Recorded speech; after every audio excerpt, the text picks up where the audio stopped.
or the Queen. Might I possibly keep a copy, just for my records? Sorry, Sir Mallory, you'll have to buy it in the bookshop like everyone else.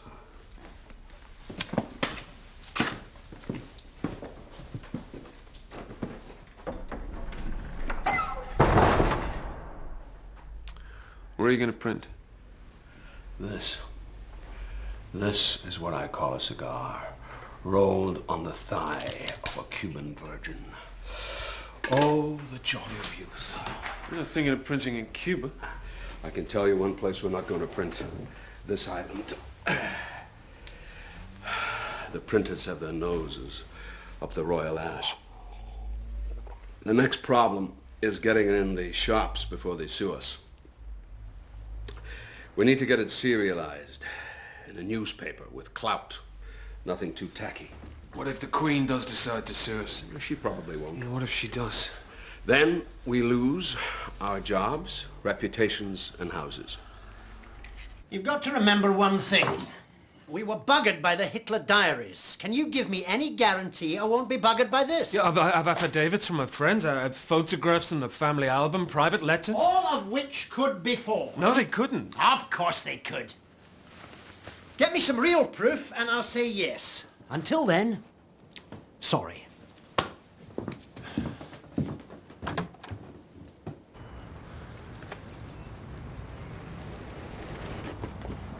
Why are you following me? Because it's all going to be wasted. Nobody will read the book.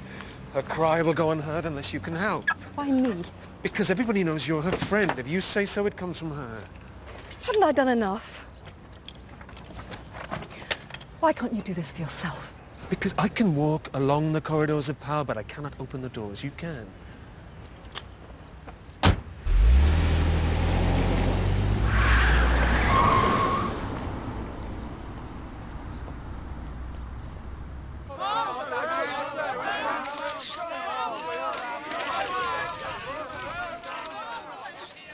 Of course I kept a good face for the public, but they never knew what I was feeling inside. They wanted a fairy tale princess. If only. But I smiled for the cameras, I shook hands, and I did my bit. But inside, I was dust. I knew I wasn't good enough, and I wanted to be someone else. I wanted to run away from the whole thing. I see myself one day living abroad. Last August, a friend said to me that I'm going to marry someone who's foreign. I thought that was quite interesting. I do know that I'm going to remarry or live with someone. Anyway, I can't imagine life in 5 years. Bloody journalists. Like children.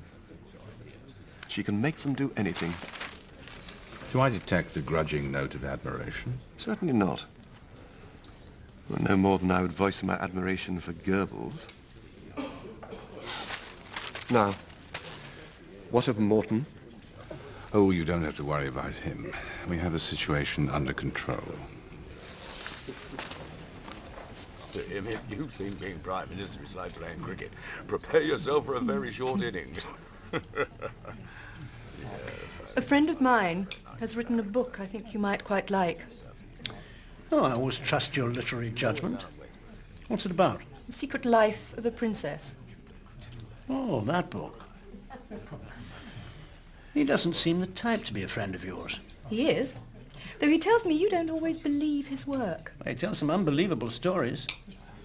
Every word is true. Are you sure?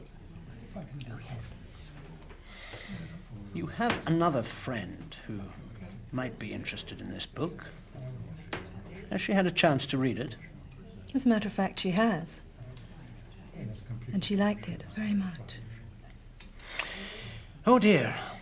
My mother will be upset. Why? She always wanted me to get a knighthood.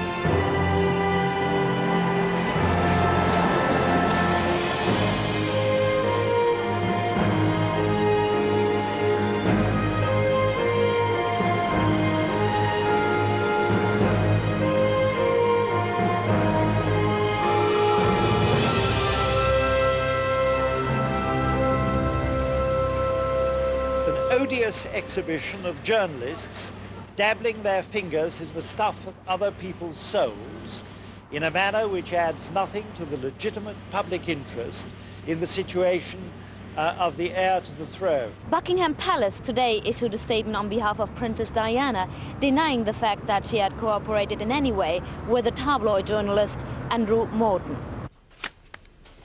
How can they write such rubbish? What's journalists for you?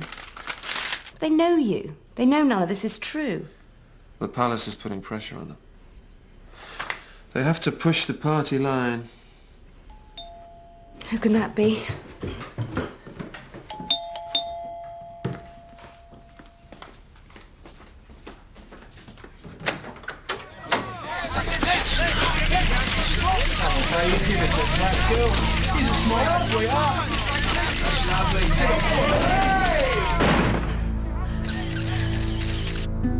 Look, thank you. As you know, your help has been invaluable.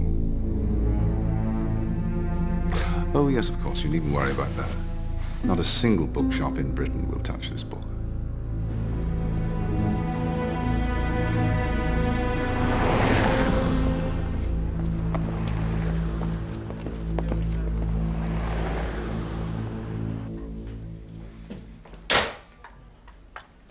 It's official. We've been banned from more bookshops than Salman Rushdie.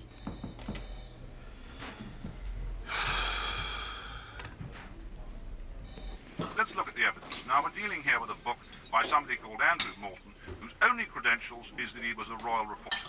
Now, I'm bound to say that royal reporters, if you can't get a job as a pianist in a brothel, you become a royal reporter. Who needs to listen to that rubbish? Listen, when you've finished, we can play football in the garden. The only difference between Andrew Morton and the rest of the royal rap pack is he writes rather better. But whether Andrew Morton, the sort of people who talk to him for that book, I'm bound to say that any so-called friend of the royal family who's stupid enough to talk to somebody like Andrew Morton for a book, I would have questioned whether their evidence is likely to be worth much.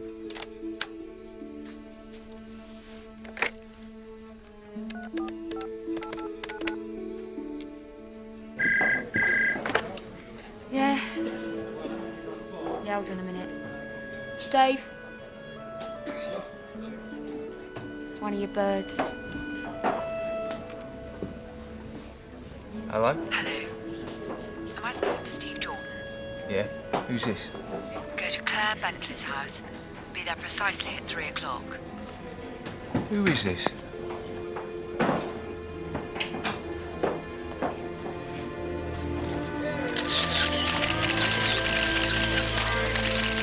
In his biography, Andrew Morton revealed he'd been given exclusive interviews by several of Princess Diana's friends.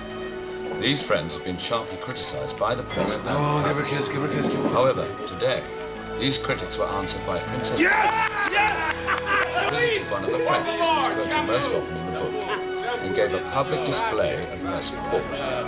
By this action, Princess Diana has effectively put her seal of approval on Andrew Morton's book. And then the boy shouted at the top of his voice, "He's not wearing any clothes!"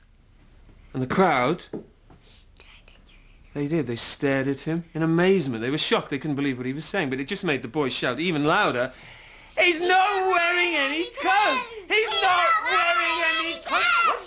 He's not wearing any clothes! Why are we whispering? He's not wearing any clothes! He's not wearing any clothes! He's not wearing any clothes! He's not wearing any clothes! He's not wearing any clothes!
was complicated, compassionate, deepening with every year.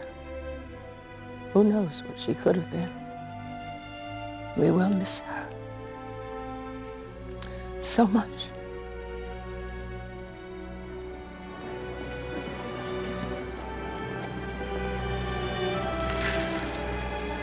Good morning. Hello, mate. There you are. Thank you. Right, see you later.